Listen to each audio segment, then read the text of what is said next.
Alors nous nous retrouvons pour la lecture du magicien. Pour le magicien, j'ai choisi le Fauna Tarot. Voilà la boîte. Et celui-ci, je l'avais acheté sur le site de Voici Magique. Voilà le dos.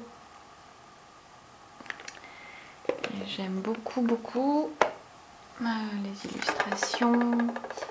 Vraiment l'énergie de douceur qui s'en dégage dans ce tarot.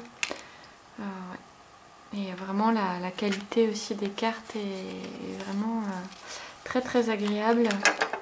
Voilà. Donc j'ai choisi ce tarot là parce que le magicien m'interpelle, me parle beaucoup. J'aime beaucoup son énergie, je la trouve très attachante.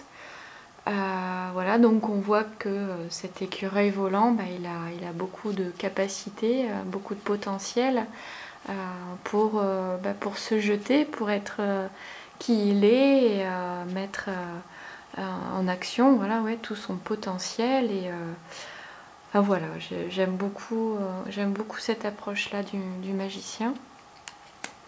Voilà, donc voilà, c'est pas encore, je vais vraiment très brièvement parler, interpréter les cartes.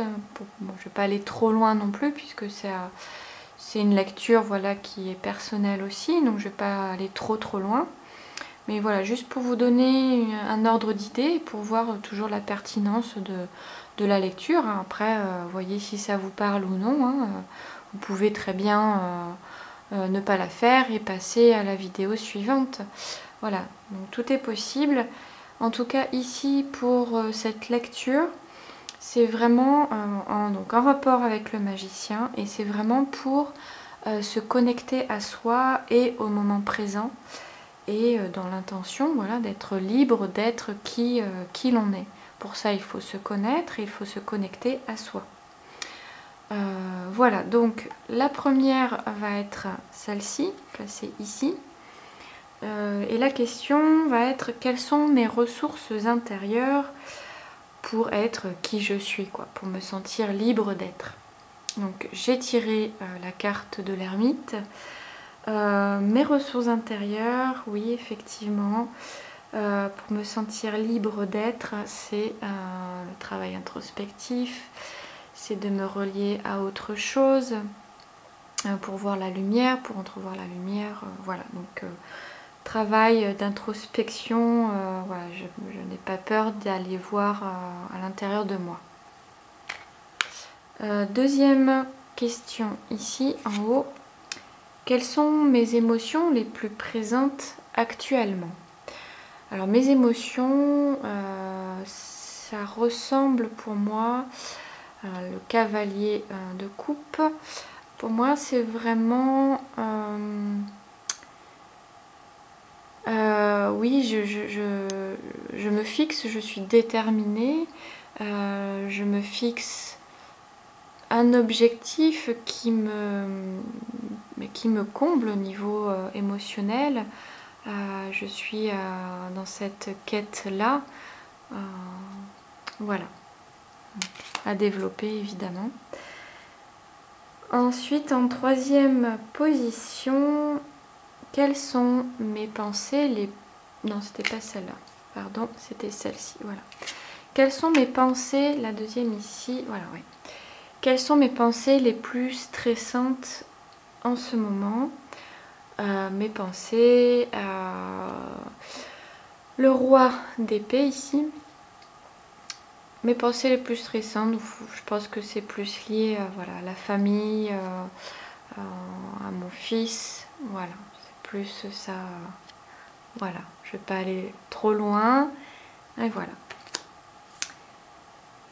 Ici, quatrième position, quelles sont mes sensations corporelles les plus présentes? Une question de... Alors là, 2 de bâton.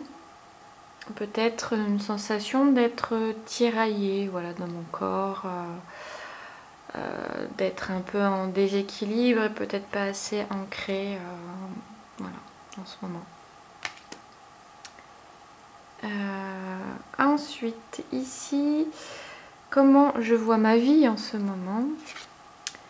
Mindfulness, donc pleine conscience. Oui, ça correspond plutôt bien en ce moment, ce que je suis en train de vivre. Voilà, donc pour moi, pleine conscience, méditation, yoga, vraiment d'être dans le moment présent. Ma vie, voilà, et tourne autour de ça. Voilà. Puis ça correspond bien à la lecture d'aujourd'hui, hein, vu que c'est en rapport à ce qu'on vit dans le moment présent. Mais comment je me perçois? Ici, la 7e, je crois, ou la 6e, je sais plus. Bon, la suivante, 8 de bâton. La question est comment je me perçois. Je me perçois... 8 de bâton. Je me perçois plutôt bien organisée, structurée, plutôt dans une bonne énergie.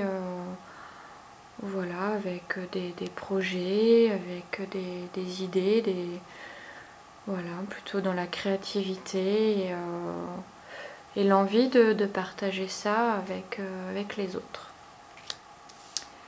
Et que puis-je mettre en place? La dernière, que puis-je mettre en place pour être moi-même?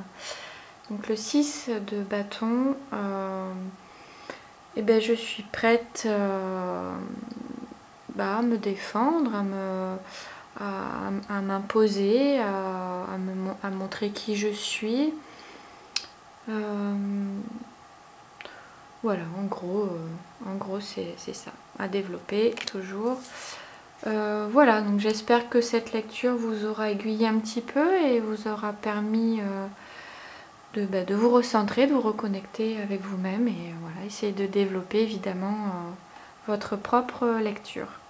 Voilà, et ensuite on va passer à la grande prêtresse.